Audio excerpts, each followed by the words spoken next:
This is going to be a really abbreviated review of the S-Connect BeatSonic interface. This is for Toyota and Lexus cars. It adds CarPlay to your stock Toyota system. And I'm just going to be going over some pros and cons because when I was looking to research this product and looking at buying it, there wasn't a whole lot out there except for the manufacturer. So I wanted to just send a video and show what it looked like for me. So I'm going to go through some of the pros and cons that I have here. So the first pro I have is that this works essentially just like you'd expect. It is actually just a CarPlay functionality to your Toyota Camry or whatever car you have into the stock radio. The swiping and the gestures, they all work correctly. You can tap, you can do whatever you want. You can go into all these different apps. You can load up and do anything you would on a normal CarPlay. Like if it was in a stock car, it works perfectly, and I've had zero problems with it. In terms of that regard, it does exactly what I wanted it to do. It easily connects. I've never had any problems with it disconnecting for the wireless CarPlay. The reverse camera, if you shift it into reverse, it shifts into reverse perfectly. And then when you go back into park, it obviously still sits there and looks normal. It goes back to CarPlay just as it usually would. The wheel buttons to skip tracks, that remains functional as well. And the stock microphone that was in the car is still used, so you don't have to have an extra wire running around your steering wheel. One of the things I'm indifferent about is this USB cable here. It's an optional add-on if you want wired USB CarPlay. The only problem I really have with it is I just don't know where to put it. That's not really on the manufacturer. I thought it was going to be replacing the stock USB port below the radio, but that was not the case. So now I just kind of have an extra cable hanging around here.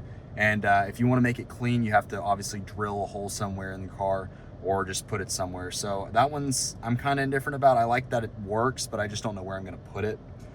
The screen flickering, I don't know if you can see it right here, but you can see parts of the screen are just kind of flicking back and forth, and I think that's just from the stock radio. I will email BeatSonic and ask them a question about that, but it is kind of noticeable sometimes. It just sort of depends. Sometimes it's not too bad and you don't notice it at all. And other times, maybe when it's super bright, you can kind of see the lines going back and forth. But the screen is still readable the entire time. It's just sometimes at night, if it's dark and there's not a lot of contrast, it can be kind of rough to read. Siri sometimes cuts off in between when you're talking to her. It goes in between a stereo mode where you're just listening to music versus a voice call mode where it needs to register microphone feedback. And when the microphone feedback turns on, it mutes the stereo for a second. So sometimes she'll get cut off in her messages, which is kind of annoying. But again, that's not really on BeatSonic. That's just how the Toyota system works. There's not really a way to go around that because otherwise you'd have to be rigging into the speakers themselves versus just daisy chaining to the stereo. So I don't really fault BeatSonic for that. It is just kind of something to know. Now we'll get into the cons. This is something I don't like with the system. The first thing is that it's always auto-selecting the top left button. So like if we go in Spotify, for example, it's gonna highlight this home button, or if I scroll down here, it's gonna stay there. Even if you're tapping different buttons, it'll usually always auto-select the first thing. This is also true if we go to like maps, it'll auto-select here. If I go to our phone calls here, it's going to auto select the first person. I don't know why it does this, and I reached out to BeatSonic and they said that's normal behavior. So I'm not really sure what the deal with that is. It is not really, I mean, it's not a problem. It's just for someone like me, I don't know, it just kind of looks odd.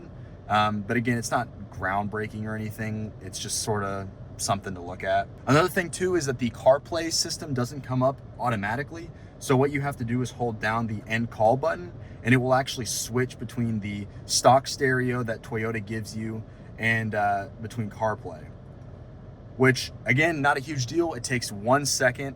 You literally just get in and hold the button down and it switches and it auto connects to your phone and everything like that. But just, I wish it would come up automatically, and I don't really know if there's anything BeatSonic can do about that, but it would be nice. By far the worst part of this product was the instructions. I'll put a picture of how I was supposed to wire them together. Yeah, it just was not great. You obviously have to pay really close attention to how to connect everything. And the company sends a lot of warnings too, saying they won't reimburse you if you mess up the damage or if you mess up the product and damage it. So you have to be really careful about how you're connecting it. And then it basically just says to remove the stereo and plug everything in, which, I mean, I guess is fair because that's what you're doing, but it would have been nice to have a lot of instructions. I know that they have a lot of different car varieties that they do this for, so I'm sure that would be pretty difficult for them, but maybe linking other videos. I had to basically search on YouTube how to remove my own stereo, do that, and then I would plug everything in. So that would have been a nice little change, but other than that, I'm very pleased with this product. It does exactly what I wanted it to do, which is just maintain how my car looked before, but add CarPlay to the screen. I've been very impressed with it. One of the other things that I wanted to talk about was the appearance. So for especially these older Toyota Camrys, for the maps, they are unreadable if it's not dark mode. So you can see right here, like you can't really read anything on this screen. If I get out of this right there, it basically is there's not enough contrast, so you really can't see where you're going. So what you want to do is go into your settings here and turn on always dark maps, and that way you can actually see where you're going. The dark contrast on this is really good. I say really good. It's good enough. Again, you're limited by the screen here, but for me, I don't really care about the screen that much. I just wanted something that could fit in this form factor and keep this flush look. So this is basically exactly what I was going for.